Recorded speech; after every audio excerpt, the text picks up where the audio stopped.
کیسے یاد کرو؟ کما ہداکم، جیسے اللہ نے تمہیں سکھایا ہے۔ اچھا ایک چیز اور میں نے پہلے بھی ذکر کیا تھا، آج پھر تھوڑا سا میں بتا رہا ہوں۔ ہمارے حجاج کرام کبھی حج پر جاتے ہیں یا عمرہ کے لیے بہت سے حضرات جاتے ہیں، ان سے میری گزارش یہ ہے وہ پہلے حج کے احکام تو سیکھنے ہی، وہ تو ہے ہی فرض، وہ نہ سیکھے تو حج ہی نہیں ادا ہوگا صحیح سے۔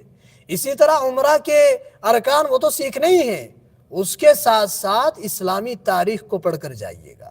مثلا آپ مزدلفہ میں جائیں تو مزدلفہ کیا ہے یہ معلوم ہونا چاہیے پہلے سے۔ آپ جا رہے ہیں غار سور کے پاس، تو غار سور کیا ہے، وہ کس پہاڑی کا نام ہے، وہاں اس سے ہماری کیا تاریخ وابستہ ہے، اس کے اندر کیا ہوا ہے، رسول اللہ صلی اللہ علیہ وسلم کتنے دن وہاں پر رہے ہیں۔ ایک انسان جب تاریخ سے واقف ہوگا اور اس نے سیرت پڑھی ہوگی، اب جب وہ غار سور کے پاس جائے گا تو اس کے ذہن میں وہ پورا نقشہ، وہ کھڑا تو غار سور کے پاس اس وقت ہوگا لیکن وہ تصور کی دنیا میں 1450 سال پیچھے جا چکا ہوگا۔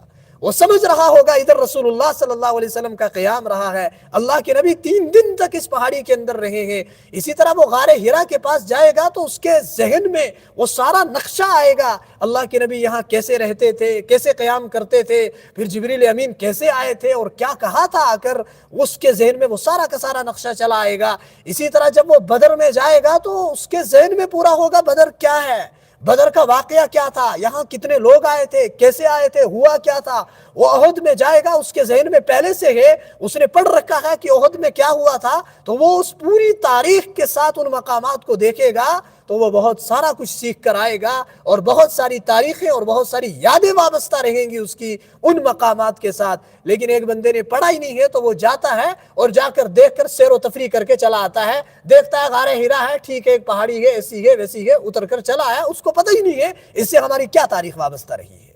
وہ چلا گیا بدر کے میدان میں جا کر دیکھ کر چلا آیا، اسے پتہ ہی نہیں ہے بدر کیا ہے اور اس کے ساتھ ہماری کون سی تاریخ وابستہ ہے اور جڑی ہوئی ہے۔ وہ گیا اور جا کر احد کو دیکھ کر چلا، اسے معلوم ہی نہیں یہ احد کیا ہے۔ وہ گیا اور مسجد قبلتین کو دیکھ کر چلا، اسے پتہ ہی نہیں کہ مسجد قبلتین کا پس منظر کیا رہا ہے۔ وہ گیا اور مسجد قباء کو دیکھ کر چلا، اسے معلوم ہی نہیں ہے کہ مسجد قباء کا پس منظر کیا رہا ہے۔ اس لیے میرے ایمانی بھائیوں، جب آپ جائیں تو ضرور یہ کوشش کریں کہ کم از کم اسلام کی تاریخ کو اور سیرت النبی کو پڑھ کر جائیے گا۔ آپ ایک ایک جگہ پر جائیں گے، آپ بہت سارا کچھ سیکھ کر آئیں گے، اور تصور کی دنیا میں آپ 1450 سال پیچھے جائیں گے تو دل کی کیفیت ہی کچھ اور بنتی چلی جائے گی۔ کریں گے نا انشاءاللہ۔ ہمارا حال تو بس یہ ہو گیا